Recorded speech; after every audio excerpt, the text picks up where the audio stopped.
And the government's being hit by the biggest strike over pay since it came to power, as more than 1 million public sector workers walk off the job today. The dispute is over pay, pensions and working conditions. Cabinet Office Minister Francis Maude joins us now from Westminster. Good morning to you. Good morning. So we keep being told by the government that the economy is back on track, things are looking up. So why on earth are our teachers and public sector workers not getting the pay rises they deserve? Well, I'm sorry that these strikes have been called. But just to be clear, most public servants will be going to work today. This is a small group of unions which have called strikes. And teachers, for example, there's only one of the teachers' unions that's called a strike, and it's called it on the basis of a mandate and a ballot that was taken nearly 2 years ago. We'll come to that. We'll come to that, hardworking Mr. Moore, we'll come to that. That's not the question I asked you. I asked you when the state of the economy that we keep being told about by George Osborne and David Cameron is in such great situation compared to where it was, why haven't they been given the pay rises that they deserve? Well, the fact is the economy is growing again, and that's after a long period and the deepest recession since the last war. And we still have a large budget deficit. We inherited why haven't the biggest they been given the deficit pay rises they deserve then? Well, I'm just explaining that, if you let me finish. We had the largest budget deficit in the developed world.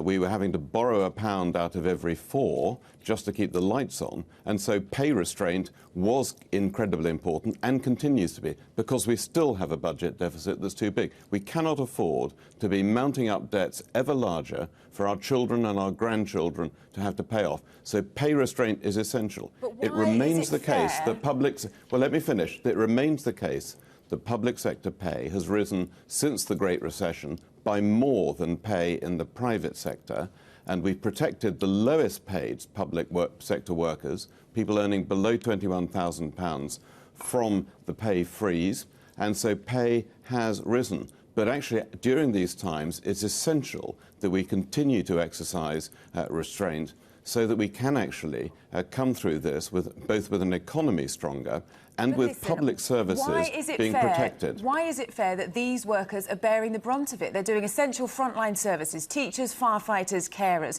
Year after year, they've had either pay freezes or below inflation pay rises. As a consequence of that, they are thousands of pounds out of pocket. This means an awful lot to them. Why should they bear the brunt of what has been going on over the last few years in the economy? Well, I say again that since the Great Recession, pay in the public sector has risen by more than in the private sector, and that's really important to have in mind. This has been a tough period for everybody, in the private sector as well as the public sector. And yes, we have an economy growing again because the government has stuck to its long-term economic plan and done difficult things in the long-term interest of the country, and will continue to do that. So now we're coming out the other side. It's quite wrong. When will they get pay rises? When can they expect to get pay rises then? Well, there are pay rises, but they're just not as high as some would like. And you have to understand that for every increase in pay above what's been offered, there would be a price to be paid in terms of jobs lost, because the same amount of money spread across fewer jobs at a higher price each will mean more people lose their jobs. I'm very proud that there are more top graduates now applying to be teachers than has been the case for a long time. That's what we need. Hard-working families, the children who we need to be the best and the most skilled in the world if we're going to compete in the global race. They need the best teachers we can get, and I'm really pleased that that's now happening.